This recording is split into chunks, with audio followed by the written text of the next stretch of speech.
एजी Indian official channel को subscribe करें और हमारी आने वाली वीडियोस को देखने के लिए सब्सक्राइब पे टच करने के बाद बेल आइकन यानी कि घंटी पे टच करने के बाद ऑल पर क्लिक करें। प्यारे मुल्क भारत की बहुत ही खास बड़ी 10 अहम खबरों पर नजर डाल दीजिए। हमारे इस चैनल को बेल आइकॉन घंटी के बटन को भी दबा दीजिए ताकि हमारी हर वीडियो हर खबर आपको आपके मोबाइल पर। और हाँ नाज़रीन, हम हर रोज़ एक अपील करते हैं कि प्लीज़ ये एक प्राइवेट चैनल है और चैनल जुल्म और जालिमों के खिलाफ बेबाक अंदाज में बोल रहे हैं। अगर आप चाहते हो कि ऐसे चैनल मजबूत हों तो प्लीज़ आप चैनल की फाइनेंशियल हेल्प ऑनलाइन पैसा भेजकर मदद करना चाहते हैं तो गूगल पे, फ़ोन पे और पेटीएम तीनों का एक ही नंबर है 9637541786। अल्लाह ने जो भी आपको ताकत दी है उस एतबार से हर दिन या हफ्ते में या महीने में एक बार ही सही मजबूत कीजिए हमारा। इस वक्त पहली बड़ी खबर इस वक्त अतीक अहमद और अशरफ के मामले को लेकर आ रही है। आप जानते हैं कि अतीक अहमद और अशरफ को जिस बेदर्दी से मारा गया, अब बड़ी तादाद में लोग योगी आदित्यनाथ और बीजेपी पर और यूपी पुलिस पर थूक रहे हैं, क्योंकि लोग मान रहे हैं इस बात को कि भाई ठीक है ना, अगर वो माफिया है, डॉन है, जो भी है, लेकिन अगर इस तरीके से मामले किए जाएंगे तो फिर अदालतों को बंद करवा दो।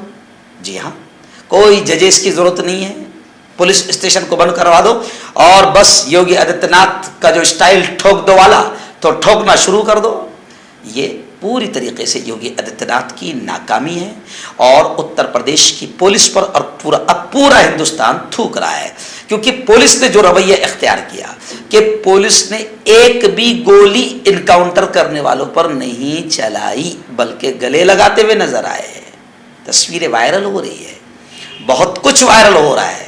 सोशल मीडिया का दौर बड़ा खतरनाक दौर है, इसलिए योगी आदित्यनाथ, बीजेपी और उत्तर प्रदेश की पुलिस पर पूरा हिंदुस्तान थूकता हुआ नजर आ रहा है। अब खबरें आ रही है कि चलो भाई, शर्म के मारे 5 पुलिस एहलकार को सस्पेंड किया गया है। जी हाँ, और वो जो तीनों नौजवान आतंकवादी है उनको 4 रोज का जिस्मानी रिमांड मिला है। मैं आतंकवादी इसलिए कह रहा हूं कि माफिया को मारने के लिए माफिया का तरीका इस्तेमाल करना ये भी आतंकवाद है।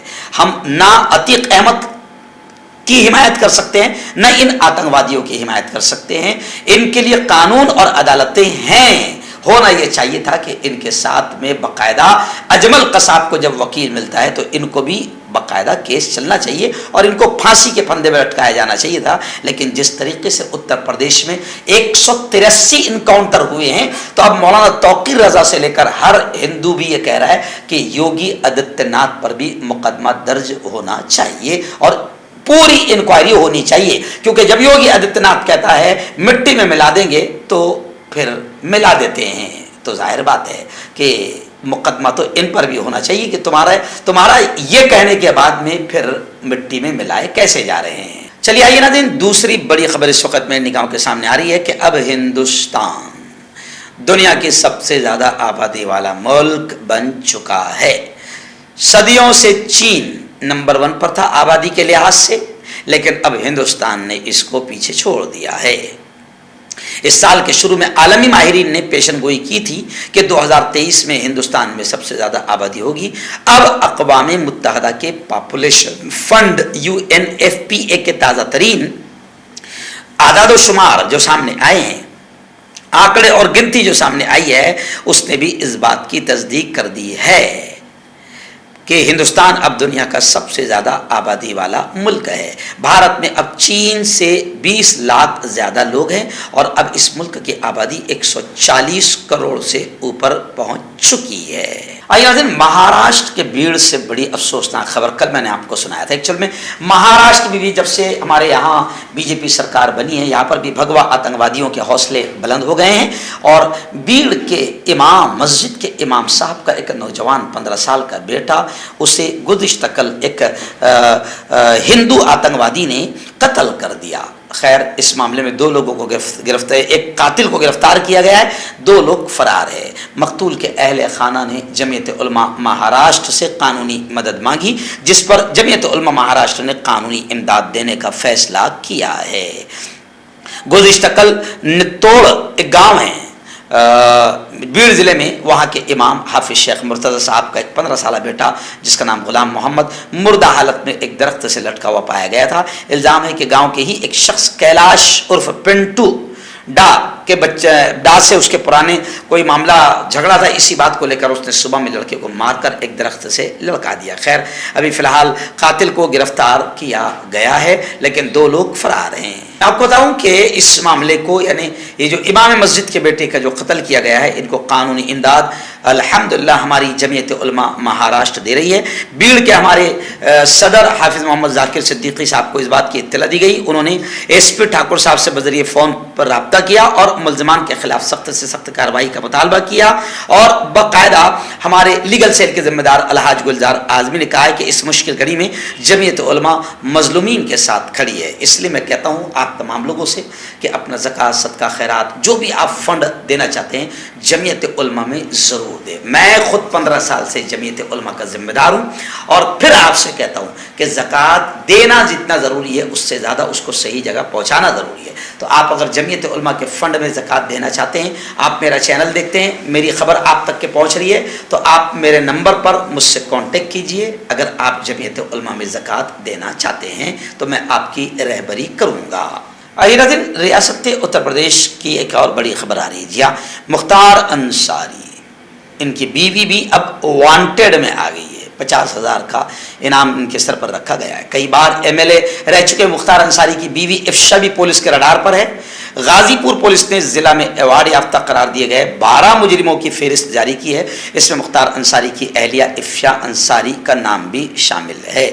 लोग ये कह रहे हैं बहुत अच्छी बात है, योगी जी काहे को केस वेस भी चलाते हैं, काहे को फालतू जजों का भी टाइम पास करवाते हैं, पुलिस का भी टाइम पास करवाते हैं। आपके यहाँ ठोक देने वाली राजनीति चल रही है। आपने पूरे कानून का सत्यानाश कर दिया है, अदालतों का आप मजाक उड़ा रहे हैं, तो ठोक दो सबको। लोग ऐसा भी कमेंट में कह रहे हैं और लिख रहे हैं। लेकिन मैं ये कहूँगा कि योगी आदित्यनाथ को इस तरीके से किसी को ठोकने का अधिकार नहीं है और ठुकवाने का अधिकार नहीं है।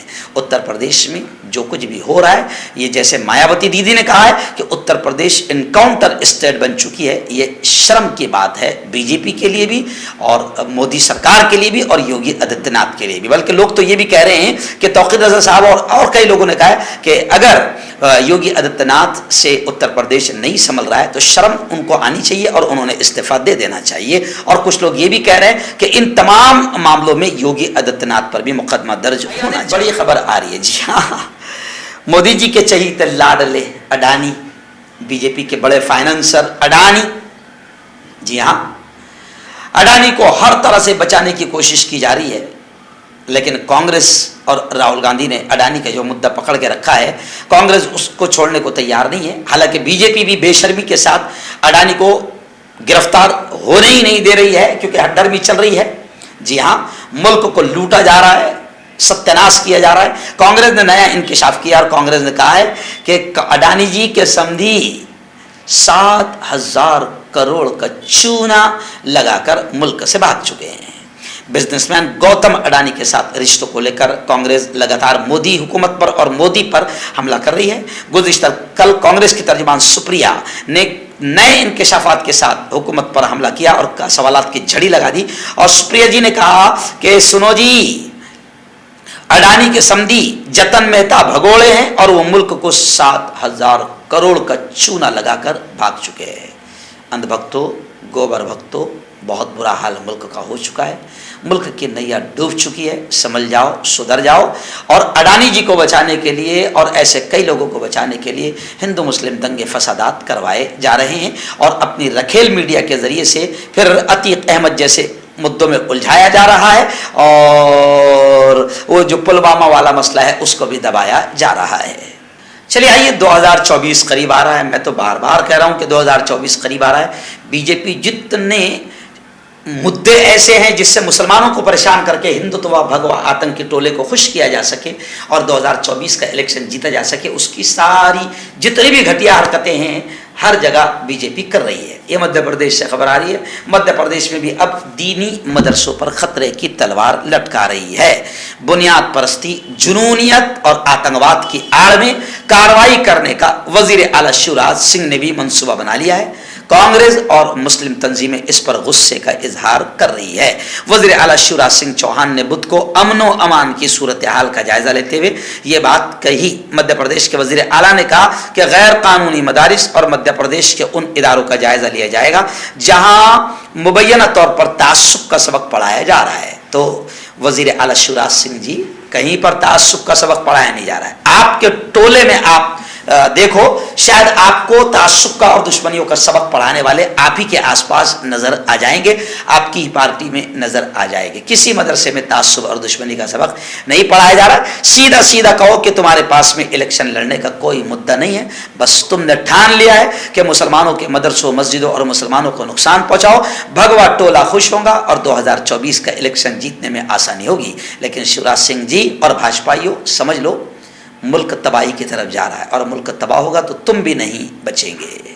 आइए नाज़रीन, बड़ी खबर आ रही है अतीक अहमद को लेकर। जी हाँ, अतीक अहमद को लेकर अच्छे सच्चे हिंदुओं में भी कहीं ना कहीं दर्द है। उनका कहना है कि ठीक है ना, अगर वो माफी था, डॉन था, गुनहगार था, तो उत्तर प्रदेश में ये जो चल रहा है आतंकवाद को ख़त्म करने के लिए खुद हुकूमत आतंकवादी बन जाए, ये ठीक नहीं है और ये ठोक देने वाला कल्चर अच्छा नहीं है। जी हाँ, अब एक अजीब खबर आ रही है कि एक हिंदू लीडर, जी हाँ, कांग्रेस के जो उम्मीदवार है, उन्होंने मुतालबा किया, डिमांड किया है कि अतीक अहमद शहीद हुए हैं, उन्हें भारत रत्न दिया जाए। यूपी के बल्दियाती इंतखाबात में कांग्रेस के उम्मीदवार जो भी के मुतालबे ने सबको हैरान कर दिया है। पुलिस हिरासत में मारे गए माफिया अतीक अहमद और उनके भाई अशरफ के कत्ल के बाद पूरी अपोजिशन योगी हुकूमत पर हमला आवर है। पुलिस हिरासत में होने वाले इस दौरे कत्ल को लेकर अपोजिशन मुसलसल सियासी बयान दे रही है, लेकिन हद तो इस वक्त हो गई जब यूपी के बल्दियाती इंतखाबात में कांग्रेस के एक उम्मीदवार ने ऐसा मुतालबा कर डाला जिसे सुनकर सब हैरान रह गए। कांग्रेस काउंसिलर उम्मीदवार राजकुमार उर्फ रज्जू भैया ने माफिया अतीक अहमद को शहीद बताया और कहा कि उन्हें भारत रत्न दिया जाए। नाज़रीन, दिल्ली से बड़ी खबर आ रही है। जी हाँ, पाकिस्तान के दिल्ली में पाकिस्तान हाई कमिश्नर की जानिब से गुज़िश्ता कल एक इफ्तार पार्टी का इंतज़ाम किया गया। इस इफ्तार पार्टी में मुल्क के कई अहम शख्सियतों ने शिरकत की और दोनों मुल्कों की अमन और सलामती के लिए दुआ की गई। हिंदो पाक बर्र सग़ीर में अमन और सलामती से ही दोनों ममालिक में मज़ीद तरक्की के दरवाजे खुलेंगे। और इस मौके पर बाकायदा पाकिस्तानी हाई कमिश्नर जनाब सलमान शरीफ ने अपने खिताब, अपनी भाषण में ये कहा, पाकिस्तान और भारत के माबैन ताल्लुकात बेहतर हो, इसके लिए हम सब दुआएं करते हैं और करते रहेंगे, क्योंकि जितने ताल्लुकात बेहतर होंगे दोनों मुल्क तरक्की करेंगे। पुलवामा हमले को लेकर मरकजी सरकार, मोदी जी डायरेक्ट या मोदी सरकार बिल्कुल घिर रही है और लोग सवालात उठा रहे हैं। हालांकि जब सत्यपाल मलिक ने पुलवामा हमले पर सवाल उठाया और मोदी जी और मोदी हुकूमत को जिम्मेदार बनाने की कोशिश की, तो लोग कह रहे कि फौरन अतीक और अशरफ का एनकाउंटर करवा दिया गया ताकि अपनी रखेल मीडिया उसमें लग जाए और पूरे मुल्क की पब्लिक उसमें लग जाए और भगवा टोला बस जय योगी जी के किनारे लगाने में लग जाए। लेकिन पुलवामा हमले को लेकर लोग अभी भी सवाल कर रहे हैं और कह रहे हैं कि केंद्र सरकार, मोदी सरकार पूरी तरीके से खामोश है। मरने वालों के अहले खाना परेशान है। आप जानते हैं कि पुलवामा हमले में हमारे 40 जवान शहीद हुए थे और अब अपोजिशन पार्टियां डायरेक्ट ये कह रही है कि पुलवामा हमले के लिए मोदी हुकूमत डायरेक्ट जिम्मेदार है। इस मामले की जेपीसी जांच होनी चाहिए। मुंबई में भाई वक्त जगताप ने कहा कि पुलवामा हमले के मामले में कार्रवाई के लिए हम PIL दायर करेंगे। आखिरी बड़ी खबर इस वक्त मेरे निगाहों के सामने आ रही है, हम जिन्स परस्तों की आपस में शादी को लेकर। जी हाँ, हम जिन्स शादी को लेकर मरकज ने सुप्रीम कोर्ट के सामने रियासतों से मशवरे के लिए वक्त मांगा। एक्चुअल में सुप्रीम कोर्ट ने यह कहा था कि ये तो पार्लियामेंट का काम है ना, पार्लियामेंट में आप कानून बनाओ कि इन्होंने शादी करना कि नहीं करना, ये नंगापन, ये बेहयाई होना या नहीं होना। हालांकि मुल्क का हिंदू मुस्लिम सब कह रहा है कि ये बेहयाई की चीज़ है, ये नंगापन है और इससे खुदा का अजाब नाजिल होगा। इसकी इजाज़त कोई भी इंसानी अच्छा समाज नहीं दे सकता। अब मरकज़ पर यह जिम्मेदारी डाली गई। सुप्रीम कोर्ट ने कहा कि तुम लोग पार्लियामेंट में बात फैसला करो ना, क्या करना है। तो अब मरकज़ ने सुप्रीम कोर्ट के सामने रियासतों से मशवरे के लिए वक्त मांगा है। यानी अब मरकज़ हर स्टेट से मशवरा मांगेगा कि भाई इन बदतमीज़ों को आपस में शादी करने की इजाज़त दी जाए या नहीं दी जाए।